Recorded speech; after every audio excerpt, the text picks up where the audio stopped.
When you speak about the 60s, you remind us of a lot of people who have the opinion that the older generation have dealt the younger ones a hand because they look down memory lane. And I said, listen, they look at all of those, most of those who led the country at the time, they were in their 30s.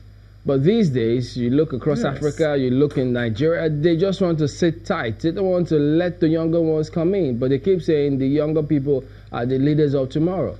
Why do these things happen? Well, I always say the younger people are not even leaders of tomorrow. They are even leaders of today, actually, because leadership is not just about office. It's a responsibility. And every person in the situation he is a leader. But the older ones, for those who have stayed around for too long, it's actually amazing because you find people advancing and yet they don't want to give way.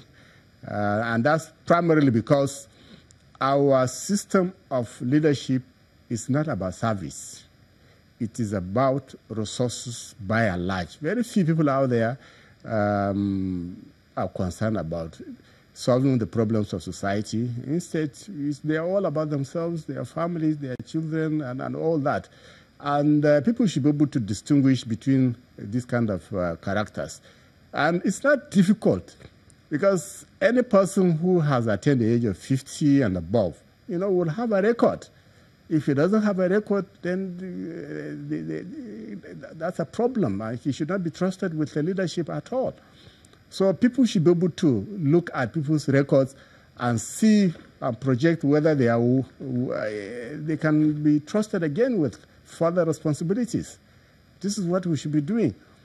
Not be electing people, repeating people in the same office or different offices, year in, year out, whereas what they are doing, all you see on them is personal enrichment.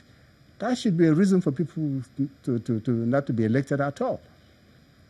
Prof, the question I want to ask is, what do we do in order to leave this point where we are, especially the electorate and the Nigerian people?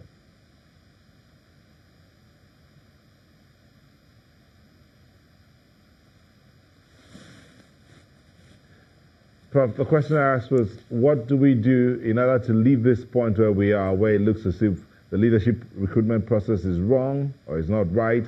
Then we get the wrong kind of leaders. The youth or the younger people who are leaders of today and tomorrow are not getting the opportunities they need to exhibit their leadership potentials. How do we get out of this quagmire? Well, I'm not sure I have all the answers to that. As I said, it's more about raising people's awareness. One, and then secondly, we should make positions not too rewarding. At the moment, political offices and leadership in Nigeria there's too much of money in it. Once you get into it, you get out of what we call poverty the trap. It's not even a poverty trap, but our own is a level of greed which is unknown to humanity. So we should de-emphasize money in leaderships.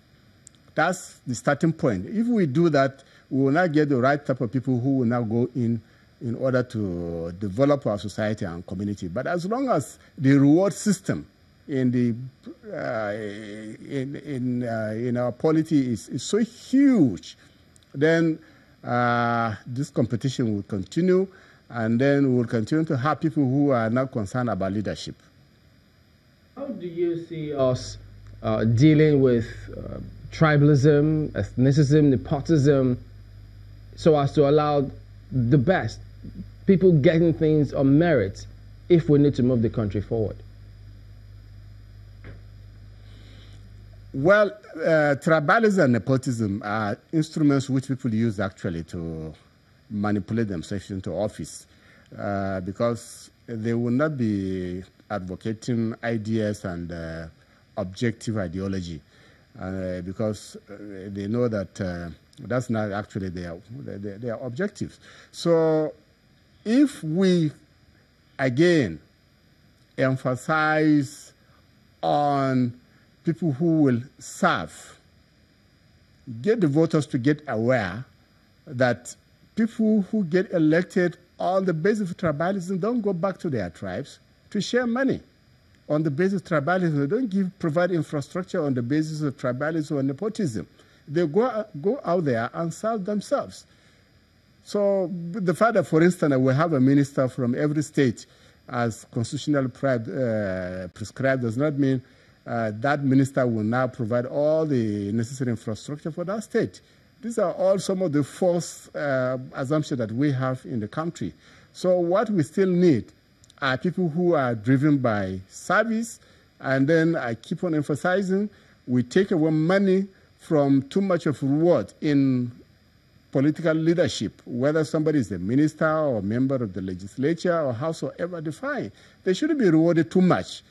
And where people go wrong, you know, stealing the way the people are stealing, then they should be able to account for it.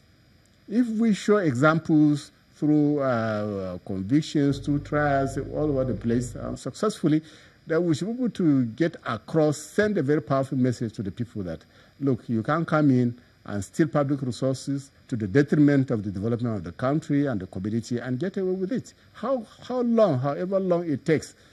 These are some of the ways we can use to ensure that, look, people don't just manipulate primordial or some sentiments to get into office, or use it to remain in office, whereas actually their main objectives is self-help, is to help themselves get out of poverty and amass a lot of wealth. All right, then, Professor Tahir Mamman, OON, Senior Advocate of Nigeria, is the Vice Chancellor of Beijing University and former DG, Nigerian Law School. Thank you for talking to us today on the program. All right, we'll be back in a moment and take one more step in our preparations for the elections. Join us again.